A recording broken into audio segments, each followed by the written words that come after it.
Welcome back, hackers. This is going to be the 9th project in Rust for Hacker series, and in today's video we are going to make an SQL injection scanner. I hope you are enjoying the series and you have gone through the previous videos. If you didn't see the previous videos, I strongly recommend you to visit that videos first before continuing this one, because we are going to use the same kind of techniques or libraries or packages that we already covered in previous videos, so I strongly recommend that. But if you are really good in Rust and if you know basics of web app security, it is fine. You can start watching this video now. So let's start with our new project. As I said, it's going to be an SQL injection scanner. If you have already seen my previous videos, you know we have developed a couple of other projects. One was password cracker. Then after the password cracker, we did 2 cross-site scripting scanners and 1 command injection scanner. All of these attacks comes under injection attack category as per our WASP top 10. And how this SQL injection differs from other injection attacks are, when it comes to cross-site scripting attack, we were trying to inject mainly JavaScripts, malicious JavaScripts, and when it comes to command injection, we tried with different commands. Then in SQL injection, it's the same pattern, but it be different. It allows attackers to inject SQL queries to the input fields that are not supposed to accept those kind of queries. So basically all these injection attacks happens due to the failure of input field validations. So if you properly filter input fields, you can definitely stop these kind of attacks to some extent. So let's see how we can do that. If you ask me the definition of this one, as I said, it allows an attacker to inject SQL statements into an input field that will get executed on the user context behind the database. So it executes there. Sometimes it help the attackers to bypass authentication. Sometimes it helps the attackers to retrieve data, or it may help to modify or delete data. It totally depends upon how the attacker crafts the SQL statements and what are the privileges that the attacker is going to gain after after injecting the SQL statements. Sometimes it allows administrative tasks behind the scene. Sometimes it even allows to run operating system commands through the SQL injection possibility. So this is very serious vulnerability. If you find in some application, this is normally it goes to critical level, but sometimes it may not be, because there are different types of attacks in this category. So I'm not going to cover everything in this video, but I just gave you a brief. Now we are going to see how it works and what are the things that we need to take care of when we develop an SQL injection scanner. What's the main difference between the previous injection scanners and this one is, the previous injection scanners we were analyzing the response after injecting the command or the script, JavaScript, but for this one it's a bit different. It is the same step that we are going to do manually. We are going to replicate or we are going to automate the same steps using Rust. So you will see what we are going to do now. So let's start building our project. Cargo new SQL injection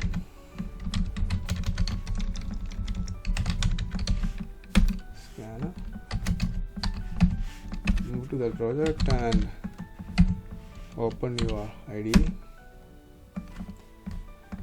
So as I said, we are going to make use of the same kind of techniques that we learned from the previous lessons. It's going to be same set of packages.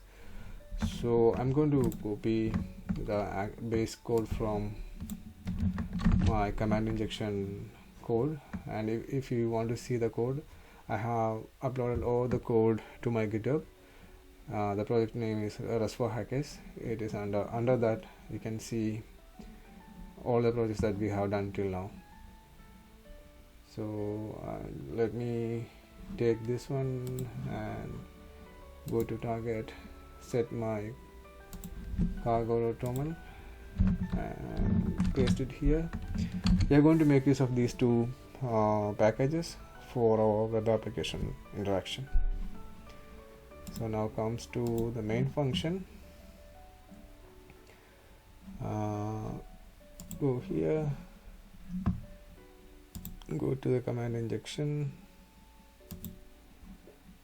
and main function.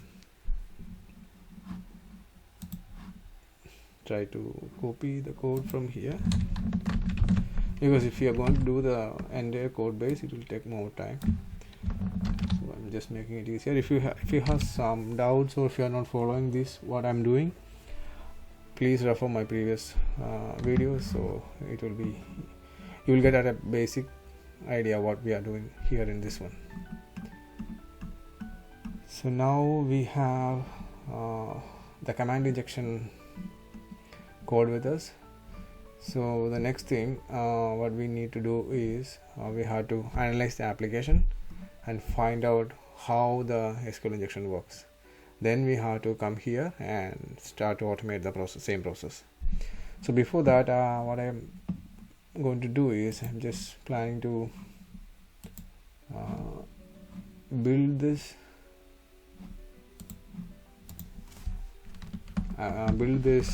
just using cargo build, because it's going to take some time to download all the external libraries that we referred inside the project. So just to save time, I'm just doing this one. Let it continue there. Meanwhile, we start our bub suite, and I already opened the bub suite just to save time. I just want to reduce the duration of this video. So go to the web suite, open the browser. When the browser is ready, we are going to this is IP. We are going to log into the application. So just watch. If you are seeing it first time, just start from just watch from here carefully. We are replicating the same steps that what you see here using Rust. We log in and we come here to set the basically this page helps us to set up the security level of this application. So if you can start from the low one, and you can just set it up a bit higher, low, medium, high, then impossible, and you can see the difference and try to bypass every level with different payloads. Main concept behind this application is you just learn the web app security issues. So we set it low, then come here in the SQL injection. Yeah, here you can see the SQL injection page has a user ID input field.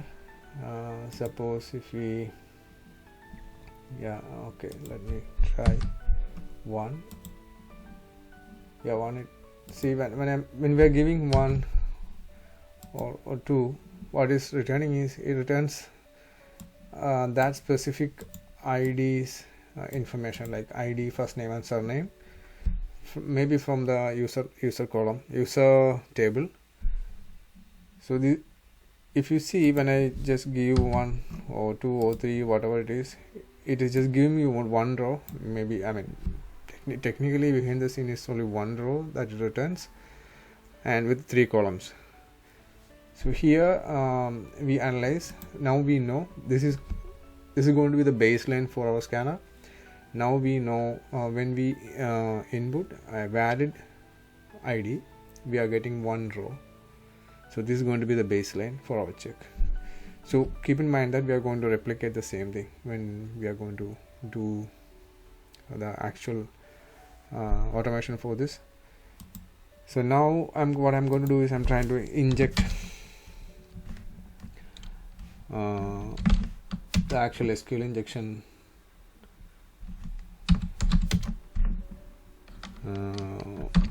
this could be an SQL injection. This is like, it's a famous SQL injection, or to say a character sequence that you can use. What it's going to do, I will show you how it works behind the scene. So let us first test whether what's the difference between when you're injecting when you're entering a normal ID and this one. See, when we were entering a normal ID, it was returning only one row that was corresponding to the ID. But when we injected this SQL statement, actually this is a malicious crafted SQL statement. When we injected this, it returned almost everything inside the table. So what happened here, if you want to see what happened here, is if you check the code, they have different databases. Yeah, and I'm using MySQL for this one. So in my case, it comes here, and this is a query that's going to execute behind the scene. So just copy this, and let me show you. This is the DB behind this, and if you come here, we can see these are the tables behind the DVWA database. So I think if you copy this, paste this query, you can see the table name is users, and yeah, that is here. So this is a query that is getting executed, and this is the dangerous part here. It is directly accepting the user input and just place it here without any validation. So when it comes to backend, actually what happened was, see, we ended what was the query that we ended? Let me check it. I think this one. Just copy this.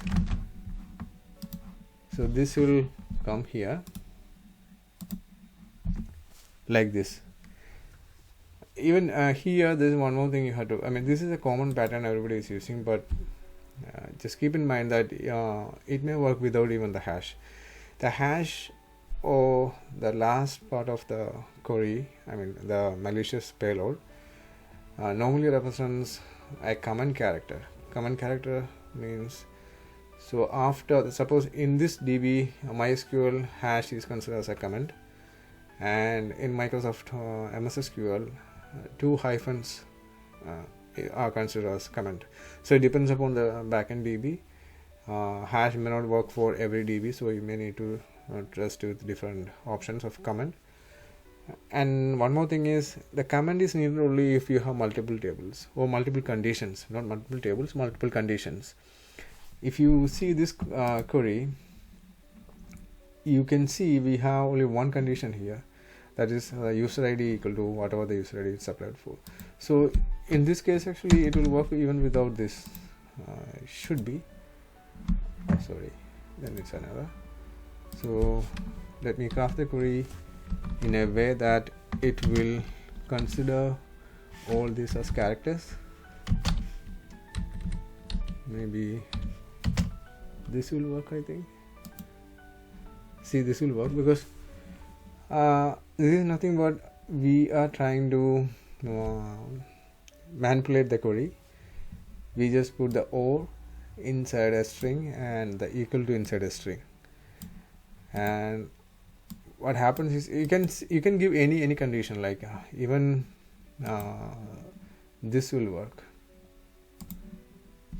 I think this will also work because we just need a true condition. Always true condition for this one. Oh no, this create an error. Maybe I think because of the character, it issue. I hope this will work. See, it doesn't need to be the 1 equal to 1 or some other stuff. You can just simply put a true condition here, that anything that returns true. So what happens behind the scene is, when you are putting this here, so this statement will become like this on the database, and when the database is going to execute this statement, it returns all the query, all the rows of this table. This is what happened when we injected the characters. So I hope you got what happens behind the scene and why this code is vulnerable. This code is vulnerable because the code is accepting direct input without any input validation, and this is what happened on when we injected the query behind the scene. So we got all this information here in the front end. See, we got all admin and other users. Just because this query, the meaning of this query is, it just checks for whether the user ID is null or something invalid. So this will always return a false. So there won't be any rows for this condition. But when we add a or condition, or 1 equal to 1, that means this is going to be a true. So this part where this user ID equal to this one is returning a false, then or this is a true. So false or true always return true and it uses this hash to comment out anything after this. In specific case, you don't need even that hash symbol, because it's only one condition here. Suppose imagine you had another condition like where user ID, so here where user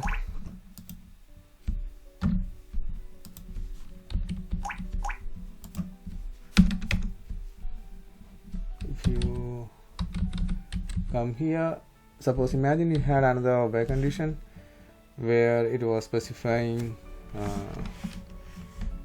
and some other column, I don't know the column name, suppose imagine some last name equal to some exclusive last name. So in this case, this hash is relevant because we are nullifying all the checks after the hash. So it that MySQL is going to consider that whatever comes after the hash is a comment, so it will never get executed. That's the use of the hash or any commenting character. In this condition, just because we have only one single condition on the where side, where clause, we don't need any hashes or anything, but still you can keep it just for a safety, because it's a common practice normally that you see everywhere. Yeah, whatever it is happening behind the scene, and that's why you are seeing all this data. And now what we are going to do is we are going to replicate or simulate the same thing that we did. We first try to do a normal thing. We supply a normal ID, then we get the response, then we check a malicious payload, then we check again we get a response, and we compare the response, because we know when you are injecting this, you are getting this one. For a normal case, you are getting only one row. So this is the main criteria for us to confirm there is a possibility of SQL injection. And there are some other cases like see, if you put only single code or something like this, I think this didn't work, right? Yeah, this kind of stuff you can also check this kind of things, because this will add more value to your payload checking and confirmation. This one says ungood SQL exception, because we didn't close the single code properly here, and I was showing that you had to put a single code here to work it properly. And when we missed out that, it returned an exception, and that exception had a lot of information. Like, it was saying what DB server it is using, and a lot of other internal stuff is got really revealed. So you can make use of this technique also, but for saving our time and showing the basic things of SQL injection, how we can automate SQL injection scanner, we are going to make use of this these steps, like normal injection, normal character, then the injection characters, then check the difference. So for that we are going back to our code. I hope our build has been done. Okay, now I think next time when you're going to run it, it won't take much time. So we can start with replacing the command injection.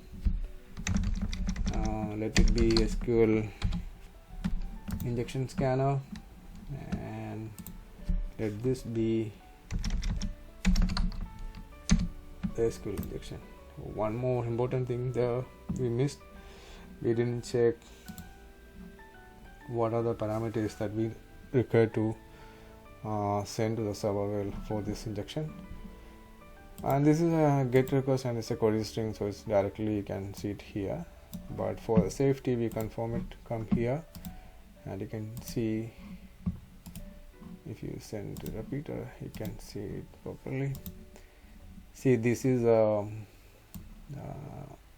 URL and these are the parameters. One is a query string is ID and then the submit.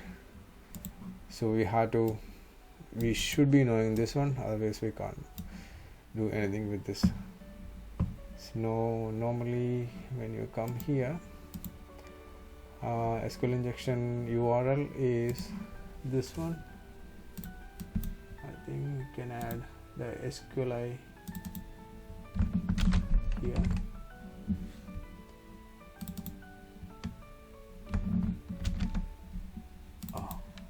Instead of exec, it's SQLI, that's URL,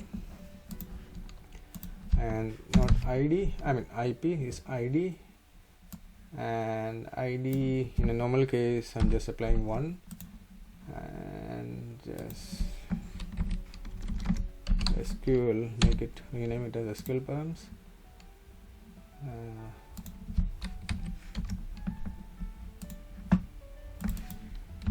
I'm renaming this variable here.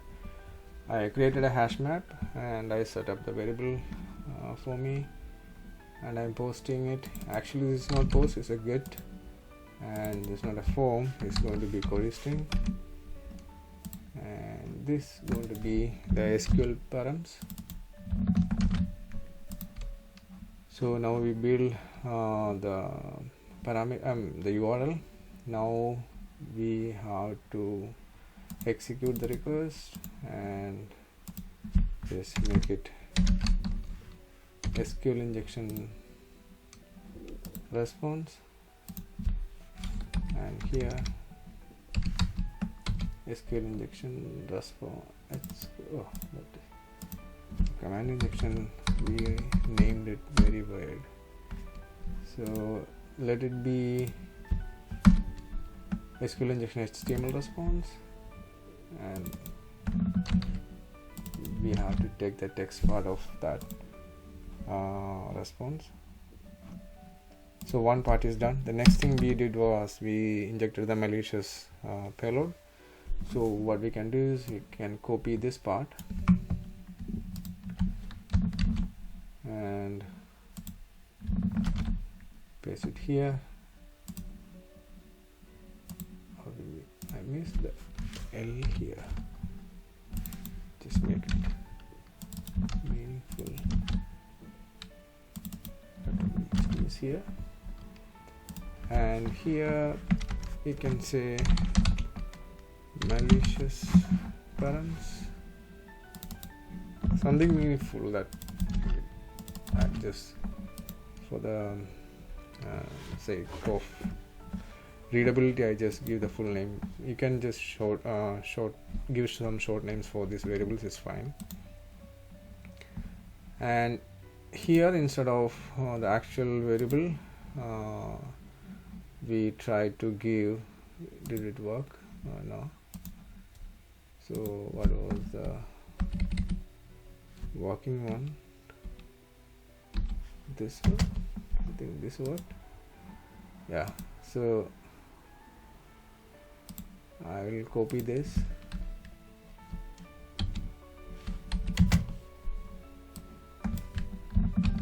Let it be here in our code.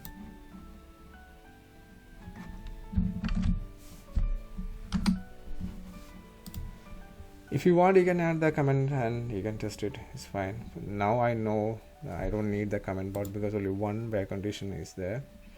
The where clause has only one condition. So let it be this one. Even I can omit this if you want, but just for identifying it to easily, I just keep the 1 equal to 1 here. That's a normal pattern people normally follow. I don't know if there's any reason for that, but yeah, it just any true condition. So now after this we have to do the same thing. We need to execute this one.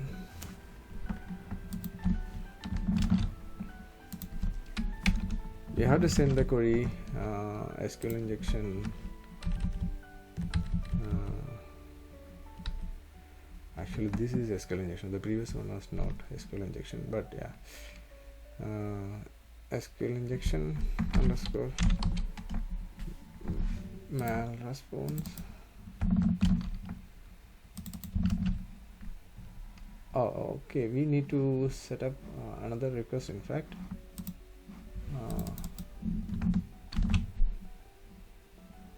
we have to create another request.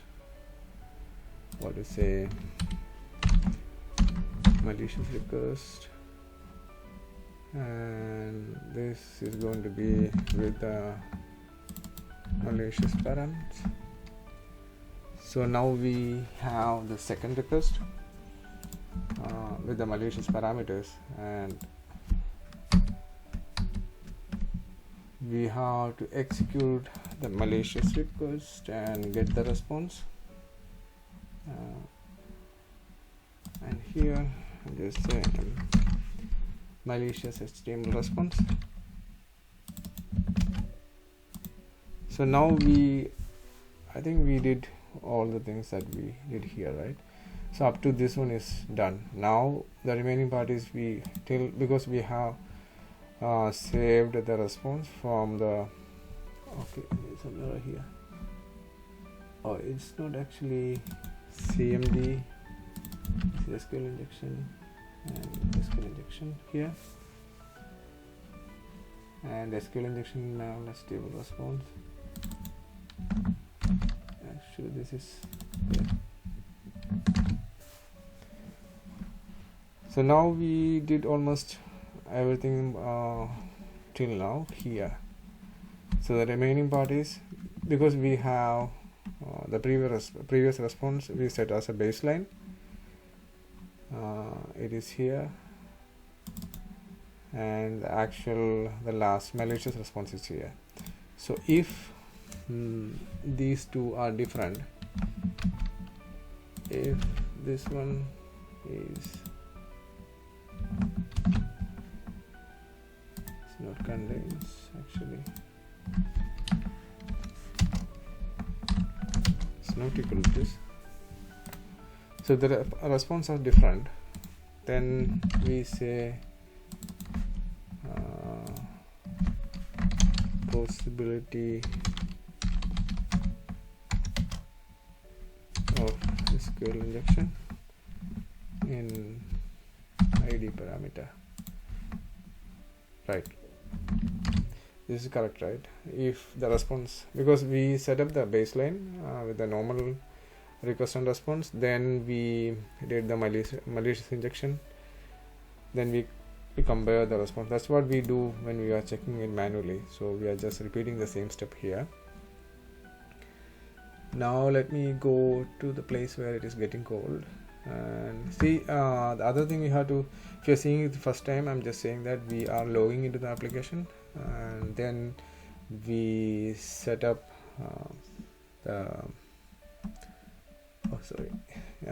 we log into the application, then if the login is successful, then we set up the security level, After setting up the security level, we are doing the injection test. This is exclusive for DVWA. We don't need to do this for any other application. So when you are planning to do some automation for an application testing, it should be based on that application. But there are some common things that you can do that every scanners are doing, but most of the time it will be false positives. But definitely it will be good to cover those basic part, because who knows where the problem lies. So here I'm just I have to call my new method, SQL injection scanner.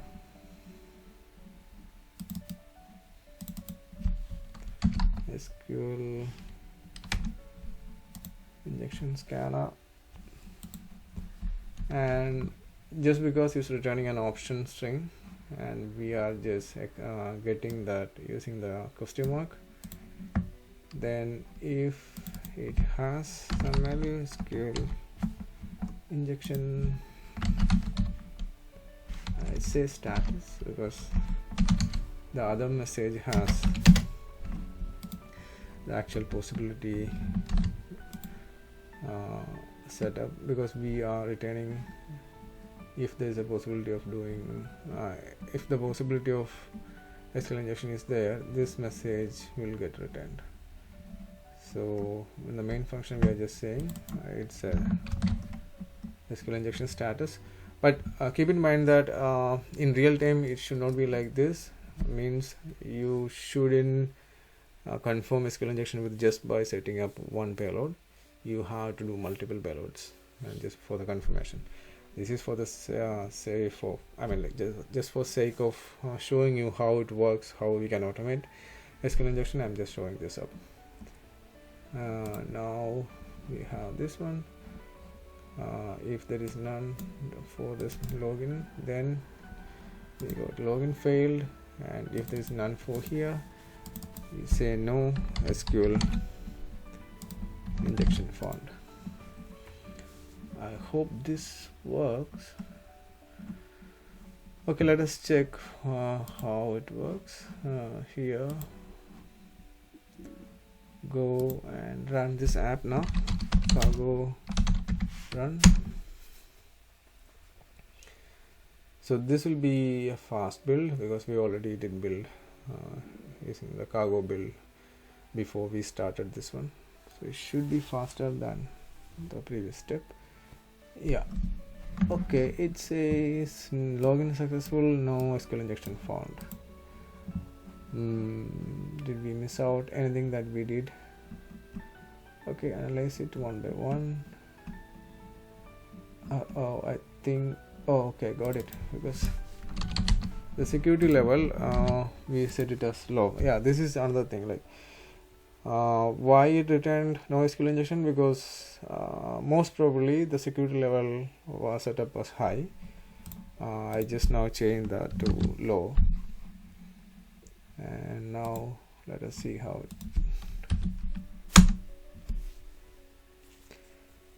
it should return some confirmation, because now the security level is low. Yeah, now we got it, the SQL injection status and the possibility of SQL injection in this parameter. So hopefully you got it. If you have some doubt, and if you are not following anything what we did on this other steps, I strongly recommend you to visit previous videos, because we are doing this from the beginning of the web application security sector. I think it's the fourth or fifth one in web app security area. So yeah, we just covered all the basics of what we are doing and why these packages are using all these things, because it has a lot of stuff to explain, and yeah, I don't want to discuss that in this video. It is already done on previous videos, so please visit that. So here what we did was very clear, like whatever we did here we just did there, and we use the same logic that how we are confirming it manually. that we automate behind the scene. That's it. Nothing special happened. And this is a basic way of SQL injection scanners work. But keep in mind, as I said, this is not a production ready SQL injection scanner, but you can make use of it by keeping the logic, by adding more payloads. And definitely in real time, it's not going to be a single threaded application that's going to check your SQL injection possibility.